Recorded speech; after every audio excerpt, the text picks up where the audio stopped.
Die Geloofsentrum Universitas is al vir 'n geruime tyd betrokke by die Mahu gemeente in Lesotho. Ons is betrokke by die kerk, die skooltjie en ook die gemeenskap. Die onderwysers word op verskeie maniere bygestaan met skoolmateriaal en ook hoe om klas te gee.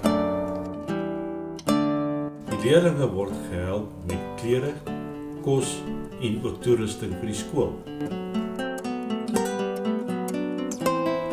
'n Speelparkie is op die terrein aangebring en daar word nou lekker gebaljaar. Daar word ook omgesien na die leerders se basiese mediese gesondheid.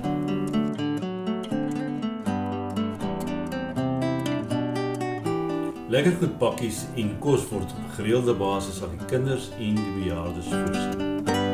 'n Spesiale projek is aangepak om klere in te samel vir 'n blinde meisie in die gemeenskap.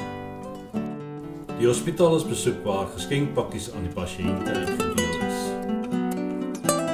Instandhouding is in die klaskamers gedoen. Klaskamers is uitgeverf en lyk weer baie goed. Die kerk word op 'n gereelde basis ook in stand gehou. Toiletgeriewe is vir die skooltjie aangebring. 'n Watertank met 'n solarpomp en solarpanele is ook aangebring vir die gemeente en vir die eerste keer van die geskiedenis van die kerk is daar nou lopende water beskikbaar. 'n stuk grond is voorberei by die skooltjie vir 'n groentetuin. Ons wil baie dankie sê aan die gemeentelede van die Geloofsentrum Universitas vir die saad wat geskenk is vir hierdie projek.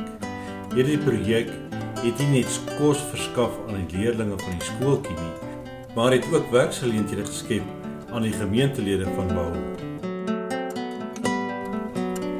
Ons fokusprojek vir hierdie maand wat voorlê, is die kerkgebou self. Hierdie gaan een van die grootste projekte wees wat ons nog aangepak het. Daar is talle dinge wat gedoen moet word. Die dak moet herstel word. Die barste moet reggemaak word en die kerk moet uitgeverf word. Die kloktoring moet herstel en geseël word. En die plafon van die kerk moet herstel word. En die deure moet reggemaak word.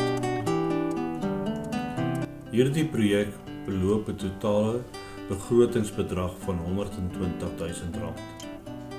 Ons wil vra dat elkeen in die gemeente wat vir ons 'n bydrae kan maak, al is dit nou R10 of R100, om ons asseblief te help om hierdie fokusprojek in hierdie jaar af te handel.